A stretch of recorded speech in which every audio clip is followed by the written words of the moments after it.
Hello and welcome back. If you're new to this channel, it focuses on the ins and outs of living abroad in the beautiful country of Poland. Now, for today, I'm going to be talking about the most difficult thing I've ever dealt with living abroad here in Poland. Let's get started.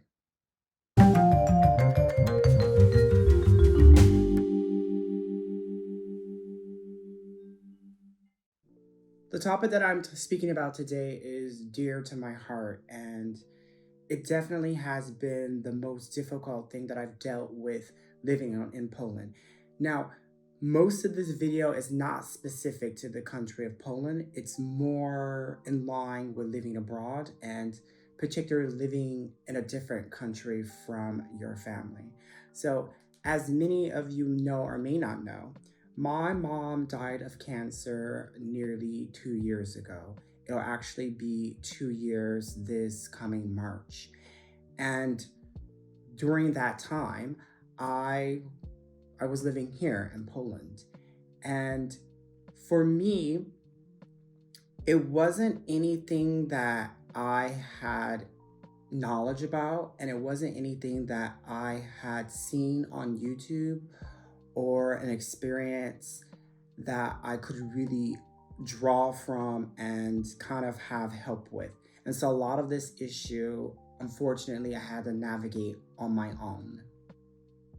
I did have a friend, or I do have a friend who actually is German, and he lives in the States, and his mom also was battling with cancer. And he kind of had some parallels to my situation.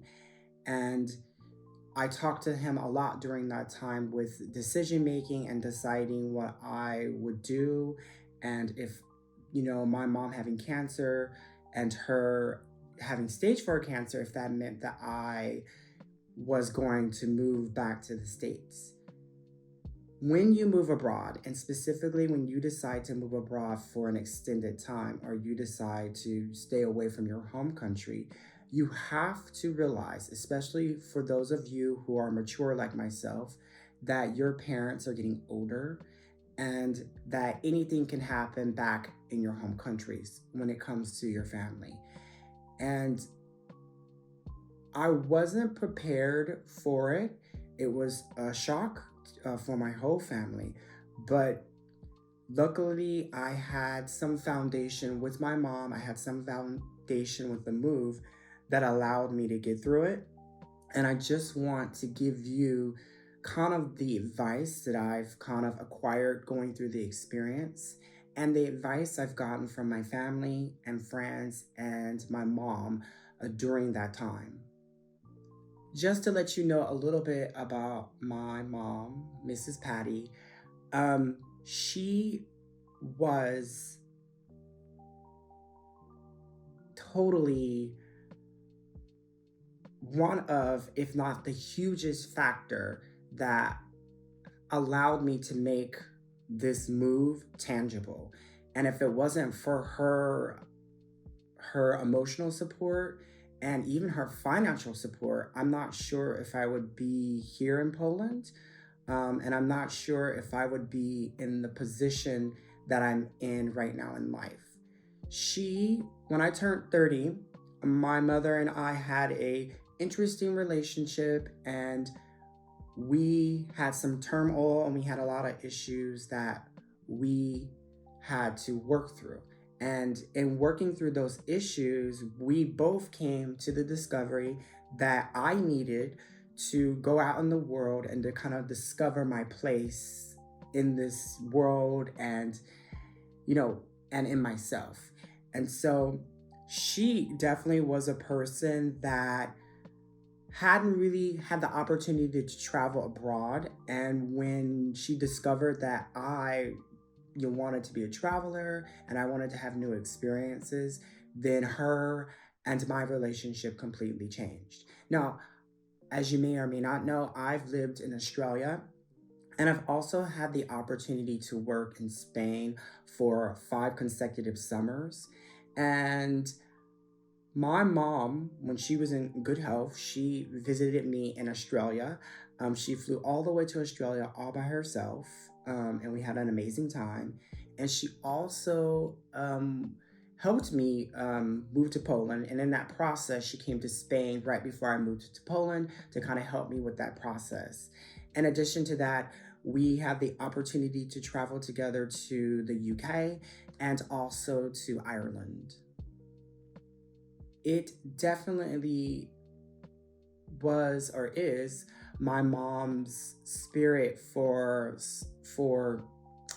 I would say my mom's spirit for trying different things out and trying new things and not having the fear to be alone. When you start your traveling journey, sometimes it's very lonely and it can be isolating from your friends and family back home.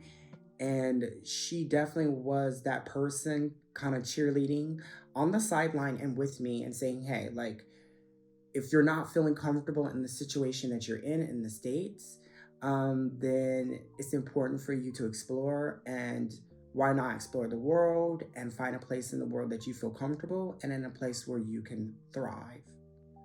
When my mom got diagnosed, there was this kind of back and forth with me and kind of thinking if, okay, is this the time that I end my time in Poland and if I should move back to the States and be with my mom and kind of help her out during her chemotherapy and everything else that she was going through at the time. And I remember when my mom first got diagnosed, and I remember her telling me that I already had talked to her before she got diagnosed about the potential of going to university here in Poland and kind of my idea of having a more solid existence in Europe as a whole. And she 101% supported that. She even had this idea that once I've got settled here in Europe and once I've figured out a way to kind of be here on a more permanent basis, that she would come and try to stay for a year or two to have the experience with me and to have her own experiences here. And so when she was diagnosed, the first thing she told me that was hard for me to reconcile with is that she didn't think that I should move back to the States. Now, obviously, she wanted to be surrounded by her family and her friends, specifically her children, but she knew that it was important for me to stay in Europe so that way, when she did pass, I would be able to take care of myself and I would be able to continue thriving. Her battle with cancer wasn't a long battle. Um, she started right out of the gate with stage 4 cancer, and treatment for her was really hard on her body, and so she couldn't even resume treatment because it was interfering with like her natural biological processes. What really kind of made it where I knew that it was important for me to stay in Europe, even though I had friends and I had family members tell me, okay, you need to come back, was when the pandemic happened. And when that happened, had I been in the States, I would have been unemployed and I would have literally been living off of my mom in her condition. And when the pandemic happened, I was here in Poland. And fortunately, during that whole time, specifically during the lockdowns, I was and am still gainfully employed with the same company. And in addition, with the policies and regulations here in Europe and specifically in Poland, it was a safer environment for me to be in than it would have been to live in the States. Corona was a very difficult time for all of us, and specifically for my mom with her condition. And we weren't sure, um, how she would react if she got COVID. And so that was a big hurdle that we just, would talk to my mom and I would tell her, hey, let's try to, maintain social distancing and whatnot. And in the end, my mom did end up catching COVID. And for whatever reason, that did not affect her health as far as COVID. And that wasn't the factor that took her away from this world. Um, when I got the news that my mother's cancer had it had spread, um, I actually got COVID, and so I wasn't able to get there when I wanted to kind of spend those last weeks with her. Unfortunately, I had to quarantine. And here's the part where I think that for whatever reason, I know that I am in the right country. During that time, I had some amazing friends in America, amazing friends that live out throughout Europe, but I also had one to two amazing people here in Poland, like in my corner, kind of living through the experience with me and feeling that love and support and being able to talk through my feelings and emotions at that time with those two amazing Polish people really kind of made it solid why I needed to continue my journey in this country and I needed to stay here in Poland. In addition, I have my partner, and it was also hard for him, and it continues to be hard for him. He never had the opportunity to meet my mom. And I think for him, it was a total new experience, a total new experience for me, knowing that I was very close to my mom. I consider my mom a friend. If we're gonna categorize her as a person, she was my friend first, and she just so happened to be my mom. And I think it was hard on our relationship. It was hard on our relationship dynamic, and being able to work through that. I've grown immensely. I've grown, in this country, and I've definitely grown as a person, and I've grown spiritually. My advice to anyone that is living abroad or is thinking about moving abroad is that these things are gonna happen. And you are really going to be, if things like this happen, you have a lot of choices to make. But even within those choices, I always say that if you live abroad, that it's important to make sure that you always have emergency money in your account just in case there's an emergency to or that would require you to go home like instantly. And I did have the opportunity to visit my mom during her chemo treatments. And that was just like a decision that we literally made like overnight. I found out she was diagnosed. She was working through it. She was cancer free for a minute, and then we discovered it came back. And then like instantly was like, okay, I'm going to the USA. And so luckily we had the funds to do that where it wouldn't have affected like our living situation.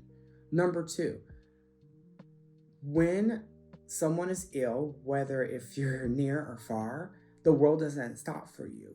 Unfortunately, I still had responsibilities.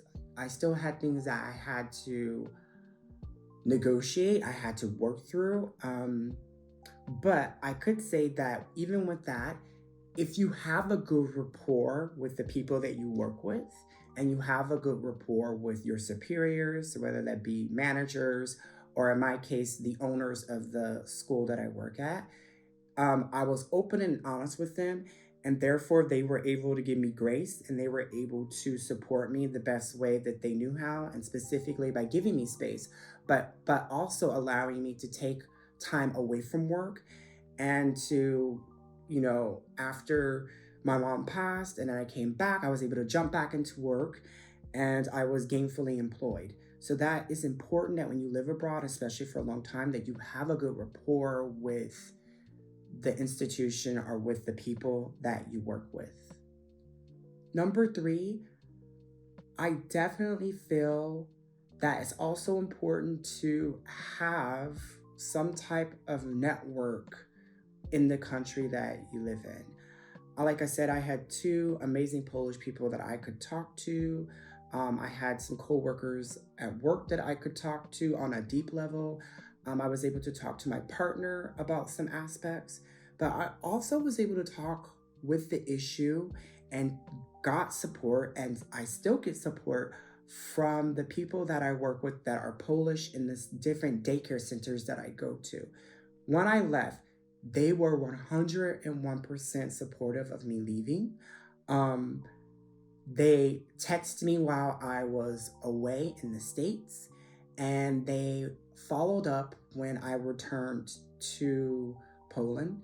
In addition, I remember when, my mom was going through chemo, there were some days where I just was out of it. And there have been times where I went into a lesson and, one of my coworkers at the daycare center, or, the teachers, would say, hey, you don't look okay. Like, how about, you do something, simple? Or how about I help you today? Or how about today, how about we end the lesson early and then, you come back the next day, stronger and ready to go. And I say that, you know, it's biased from me, but these people have been Polish. And so I have been given this grace, respect, and dignity by Polish people. And I think that's why I speak so highly of this country, because my experience has been laced with these amazing and supportive people that, treated me as human and continue to do so. And I think that's important to have those relationships and to be able to speak honestly when you are living abroad. In closing, I definitely have to thank my partner Szymon for being there and not being able to understand what I was going through and what I'm going through. We're very different people. I'm a lot older than he is, and so it's hard to understand where a person's at. And I'm so happy that he's working with me through the issues and the sadness and the sorrow and the grief. Um, and just kind of working together as a team. I also want to thank my good friend Alicia. You know who you are. You have been an angel and just allowing me to talk about the experience openly anytime I want. I also have to thank my friend Natalie, who I work with. Thank you, Natalie. I'm able to have some really good conversations with you about your mom and about my mom and our feelings, and just lay everything on the table raw without judgment. I also have to thank my sister, who has been a rock for me as well, and is a person that supports me through this journey, and through the grief and through the good times and the bad times. Lastly, I want to thank my mom. You are truly the reason why I'm here and why I'm here on YouTube. My mom's death kind of put this fire under my butt. And there was a lot of things that I said I wanted to do in my life, and I kind of was procrastinating. But her death showed me that, one, life is short and precious, and you gotta just get out there and do what you wanna do with your life and do what feels right. So anyways, if you like this kind of content, go ahead and hit that like and subscribe button. And I definitely can't wait to see you in the next 2 weeks.